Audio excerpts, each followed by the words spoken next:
left Key West, Florida, looking for evidence of driftnet fishing in the Atlantic, and today, 8 days after our departure, we found that evidence. We found a Taiwanese vessel that was involved in transporting fish from the driftnet fleets to the freezing vessels.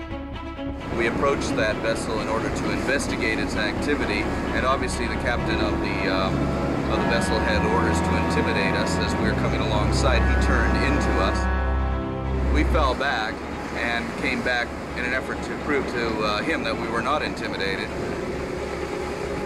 This time we had our wheel hard over to starboard, and when he struck us, it hit our bow, which caused extensive damage to his vessel. We don't believe that anybody has a right to destroy the future for all humanity for the sake of a few dollars today.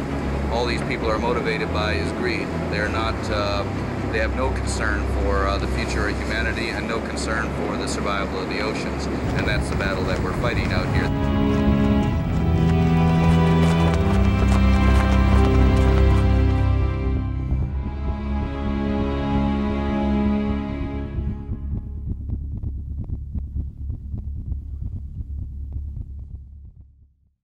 A very large part of our work is against illegal fishing, or what we call illegal, unregulated, unreported fishing, IUU fishing.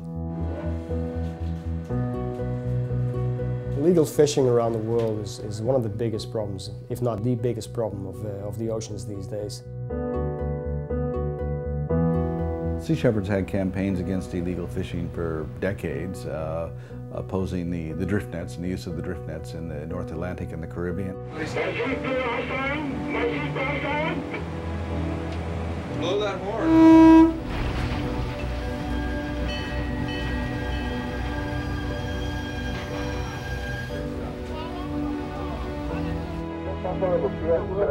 Of course, then we led up to the campaigns to not only protect dolphins, but also to protect the tuna from the tuna seiners.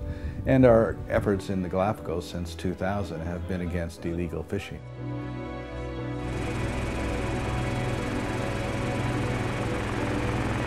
In 2010 and 2011, we opposed the bluefin tuna fishermen off of Libya and Tunisia.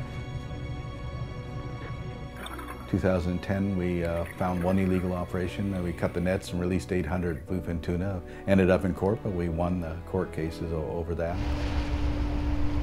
When the opportunity came, that is with the 1 year that the Japanese were not going down to kill whales, the opportunity came to do Operation Icefish, which was to finally go after the Bandit 6, these 6 large vessels that were on the Interpol Purple list that were poaching toothfish. Good afternoon, Thunder. This is Bob Barker. You are fishing illegally. You are fishing illegally within a Camlar region.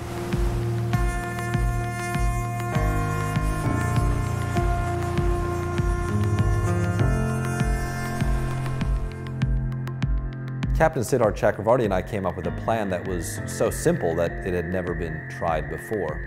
The idea was that the Sam Simon would confiscate any illegal fishing nets that we found in the Southern Ocean.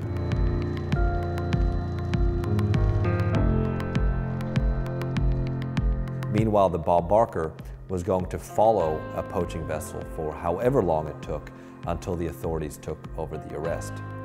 We planned for a long chase, but could have never imagined that we would break the record for the longest maritime pursuit in history, and that the chase would end after 110 days when the captain of the Thunder decided to sink his own ship. We received their mayday. We're standing by to assist in any way. She's going down.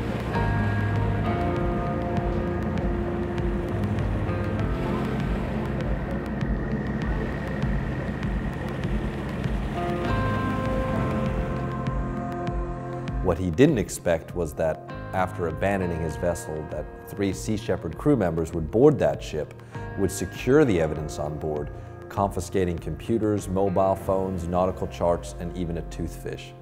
That was evidence that was then used in his prosecution, and the captain of the Thunder was sentenced to prison for 3 years.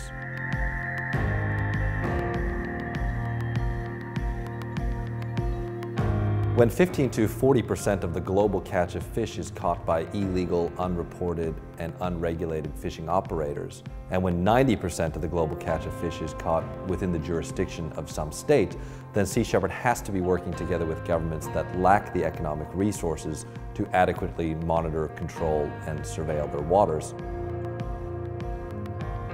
Operation Albacore was a campaign between Sea Shepherd, the government of Gabon, and the government of Sao Tome, where Sea Shepherd provided the ship, the crew, and the fuel, and Gabon in return provided 7 Marines with the Gabonese Navy and 3 fisheries enforcement officers.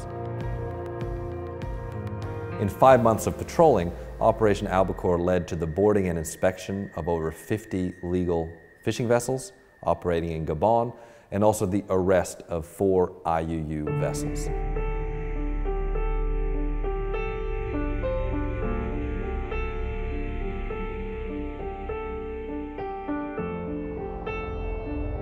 Well, 70% of the world's surface is under no national authority.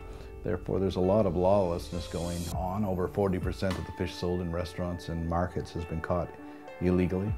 And there literally are thousands of poaching operations going on all around the globe. Due to the ever-increasing demand for fish, the illegal fishing operations are further exploiting what little is left of the oceans. They're going into areas where they haven't been before, targeting species they haven't targeted before, going into marine protected areas. So in order for us to stop this, we need to expand the areas where the animals are protected. We need to continue to increase the enforcement and to continue to convince people that we have to make a change. And the change needs to happen right now.